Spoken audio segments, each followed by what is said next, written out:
Hari ini kita akan membahas tentang perancangan dan produksi benda kerajinan untuk pasar lokal.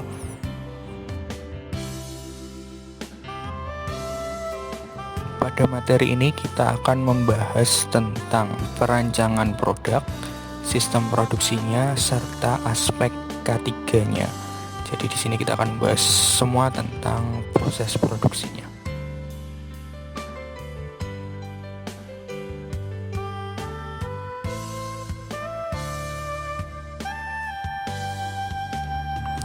Terdapat 4 tahapan dalam proses perancangan produk. Yang pertama, proses mencari ide produk, kemudian yang kedua, rasionalisasi ide, kemudian yang ketiga, prototyping, dan keempat, penentuan desain akhir. Yang pertama, mencari ide produk dengan curah pendapat. Sebenarnya ada banyak cara untuk mencari ide produk. Nah, cara curah pendapat atau brainstorming ini adalah salah satu cara yang bisa kalian gunakan. Nah, brainstorming itu apa? Brainstorming itu adalah metode pencarian ide dengan cara berpikir secara bebas tanpa memikirkan halangan-halangan yang ada.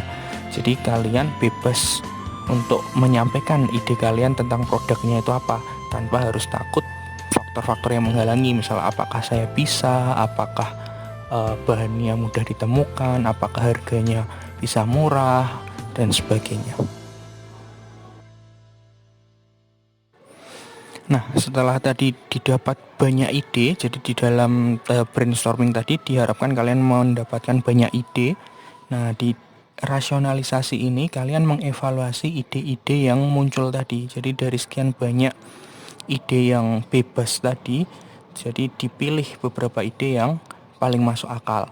Nah, dari ide-ide yang paling masuk akal itu tadi dievaluasi lagi, disesuaikan dengan keadaan yang ada, dengan berbagai pertimbangan. Misal pertimbangan teknis, jadi bisa nggak kamu buatnya, pertimbangan bahan, ada nggak bahannya, pertimbangan ekonomis, misal produknya nanti harga jualnya terlalu mahal apa enggak, bahan-bahannya mahal apa enggak, seperti itu di tahap rasionalisasi. Jadi setelah ide didapat di brainstorming tadi, dari beberapa ide, dari beberapa orang, kemudian dilakukan pemilihan di tahap rasionalisasi.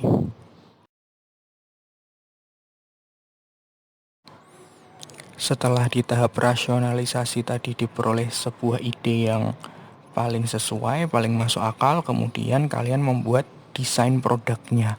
Nah, dari desain itu kan biasa berupa benda 2 dimensi, berupa gambar. Nah, kalian membuat contoh produk dalam bentuk 3 dimensinya. Nah, tahapan ini disebut dengan prototyping.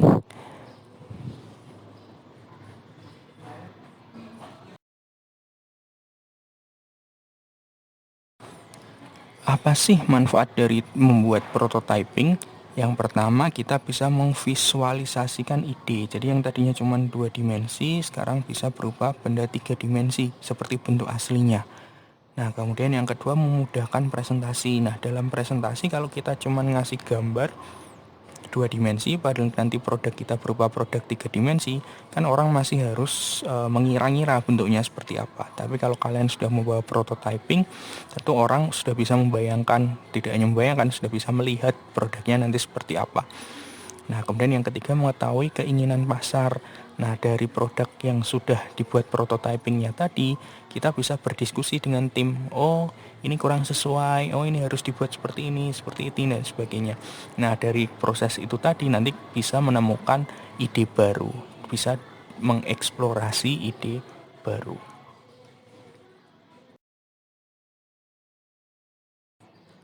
Nah, lewat prototyping tadi kita kan udah dapat desain produk kan. Nah, di sini kita buat desain akhirnya. Jadi dari desain awal, kemudian dibuat prototyping, kemudian dilakukan evaluasi. Nah, hasilnya menjadi desain akhir. Nah, desain akhir inilah yang nanti kita jadikan sebagai sampel produk yang akan kita buat nanti, akan kita pasarkan nanti.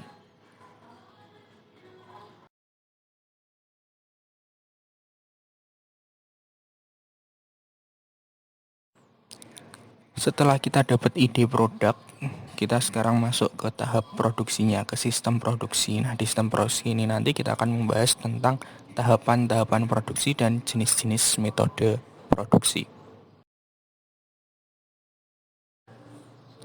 Secara umum, tahapan produksi itu terdiri dari 4, yaitu pengolahan bahan atau pembahanan, kemudian pembentukan, perakitan, dan finishing. Ini khusus untuk produksi kerajinan ya. Yang pertama tahap pembahanan. Tahap pembahanan itu ngapain sih? Tahap pembahanan itu adalah tahapan dalam mempersiapkan bahan baku agar siap untuk masuk ke proses produksi.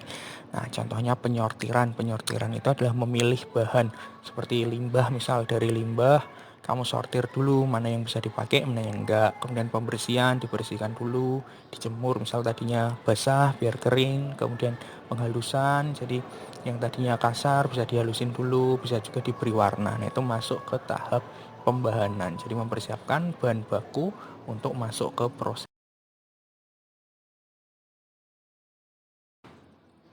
Selanjutnya tahap pembentukan. Jadi di tahap pembentukan ini bahan yang tadinya dia berupa masih lembaran awal, nah itu nanti dibentuk di sini, dibentuk sesuai dengan desain yang diinginkan. Jadi mengubah bentuk menjadi bentuk yang diinginkan. Contohnya melalui proses pemotongan, pemahatan, pengayaman, perangkaian dan sebagainya.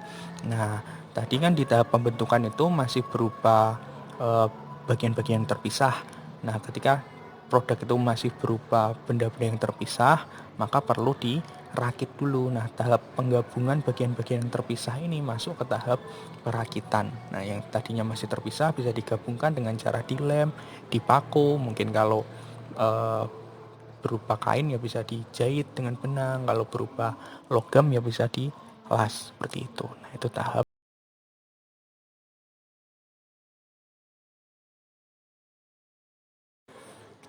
Kemudian tahap terakhir dalam proses produksi adalah tahap finishing. Nah, di sini produk yang udah jadi tadi kemudian dihaluskan, diamplas misal kalau kayu. Kemudian bisa juga dilapisi dengan pelapis misal seperti resin dan sebagainya. Nah, juga bisa melakukan pewarnaan di sini. Loh, tadi bukannya di pembahanan sudah ada Pak penghalusan dan pewarnaan. Nah, ini jadi karakteristik setiap benda itu bisa beda, prosesnya juga bisa beda. Misal ada produk yang pewarnaannya itu dilakukan saat pembahanan. Misalnya kayak limbah kertas. Nah, itu di awal sudah diberi warna. Kalau misal kayak kursi, nah biasanya pewarnaannya dilakukan di tahap finishing ini. Jadi penjelasan dari tiap-tiap tahap itu bisa berbeda tergantung dari produk yang dihasilkan atau yang diproduksi. Begitu.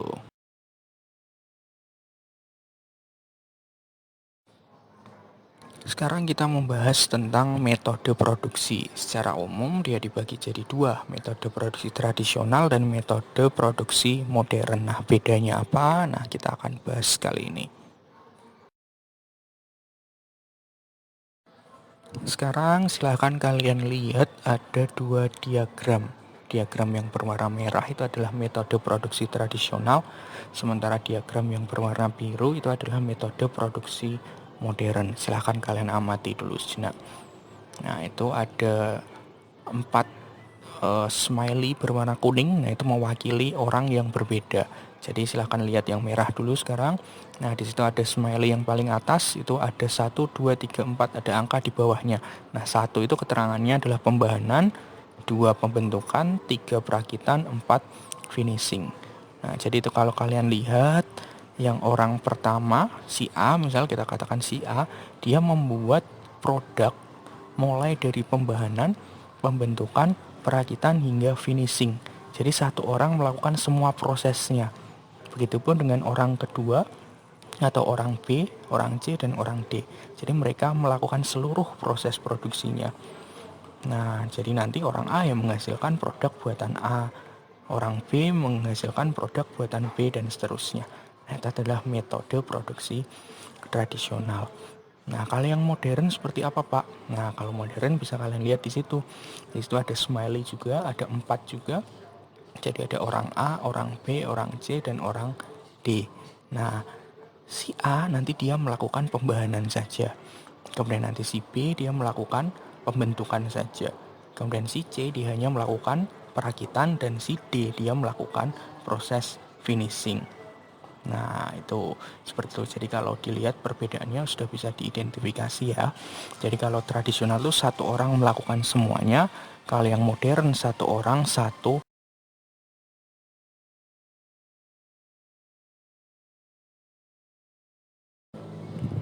Nah, di sini diperjelas ya. Jadi di metode tradisional, satu orang melakukan semua tahapan produksi.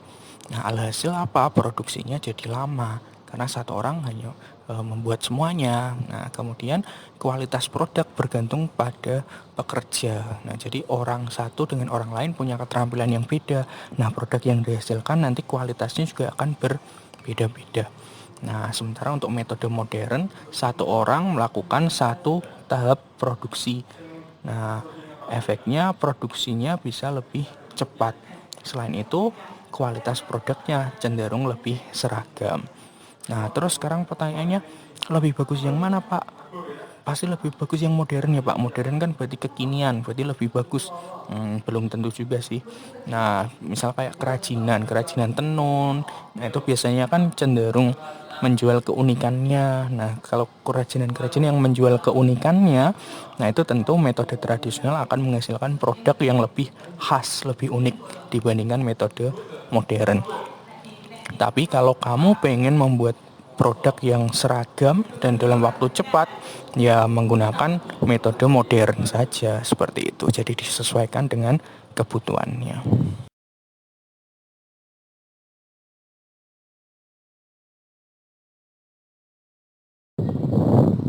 Nah, sekarang kita akan membahas tentang K3.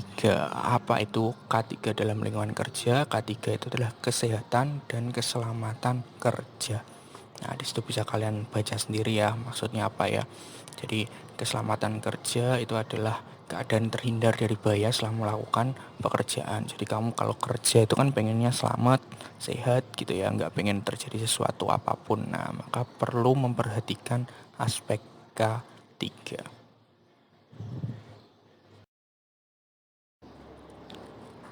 K3 itu terdiri dari dua unsur material dan unsur non-material.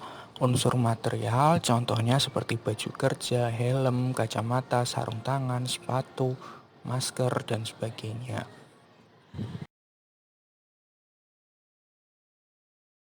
Sementara unsur non-material ini berupa semisal buku petunjuk penggunaan alat, rambu-rambu isyarat bahaya, himbauan-himbauan, kemudian petugas keamanan, security, nah itu juga bagian dari K3 unsur non-material.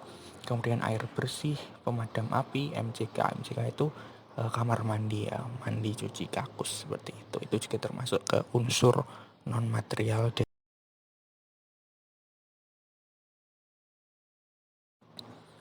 Terus bedanya apa material dengan non material? Nah, di sini dijelaskan kalau material itu biasanya berupa benda dan dia terlibat langsung saat kamu kerja, seperti kayak helm itu kan kamu pakai saat kerja kan. Nah, seperti itu. Masker juga kan dipakai. Nah, kemudian kalau unsur non material dia itu bisa berupa benda ataupun non benda. Misal kayak tadi petugas keamanan kan berarti non benda berarti kan. Nah, yang membedakan adalah dia tidak terlibat langsung saat kerja. Jadi kayak rambu-rambu, himbauan-himbauan itu kan tidak berkaitan dengan proses kerjamu.